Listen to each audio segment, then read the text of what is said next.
ഓരോ ബ്രെഡ് ഓംലെറ്റും നൂഡിൽസും വാങ്ങി കഴിച്ചിട്ട് ഞങ്ങൾ നേരെ വന്നത് ഈ ഒരു ബയ്യയുടെ അടുത്താണ്. ബയ്യയുടെ അടുത്ത് വന്നതിൻ്റെ കാരണം എന്ന് പറഞ്ഞു കഴിഞ്ഞാൽ ഞങ്ങൾ ജാക്കറ്റ് മേടിക്കാനായിരുന്നു കേട്ടോ. ജാക്കറ്റിന് പറ്റ് കടകളിലൊക്കെ ചോദിച്ചു നോക്കിയപ്പോഴേക്കും ഏകദേശം 1800, 2000 അങ്ങനെയൊക്കെയാണ് റേറ്റ് പറഞ്ഞത്. പക്ഷേ ഈ പുള്ളിയാണെന്നുണ്ടെങ്കിൽ ഞങ്ങളുടെ അടുത്ത് ഫസ്റ്റേ പറഞ്ഞത് 700 അങ്ങനെ പുള്ളിയോട് ബാർഗെയിൻ ചെയ്ത് എങ്ങനെയോ വില കുറച്ചുകൊണ്ടിരുന്ന സമയത്താണ് നമ്മളെ കൂട്ടത്തിൽ വേറെയും കുറച്ച് മലയാളികളൊക്കെ വന്ന് കയറിയത്. അപ്പോൾ ഇവരൊക്കെ കോളേജ് സ്റ്റുഡൻ്റ് ആണെന്ന് തോന്നുന്നു, വേറെ ഒരു ബാച്ചായിട്ട് വന്നതാണ്. അപ്പോൾ ഇവരെയും കൂടെ കണ്ടുമുട്ടി. പിന്നെ എല്ലാവരും കൂടെ ചേർന്നിട്ട് പുള്ളിയോട് ബാർഗെയിൻ ചെയ്യാൻ തുടങ്ങി.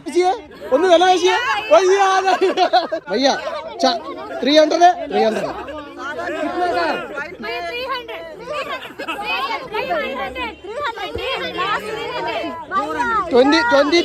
22 പീസ് എല്ലാരും അടി വയ്ക്കല്ലേ, സമാധാനമുണ്ട്.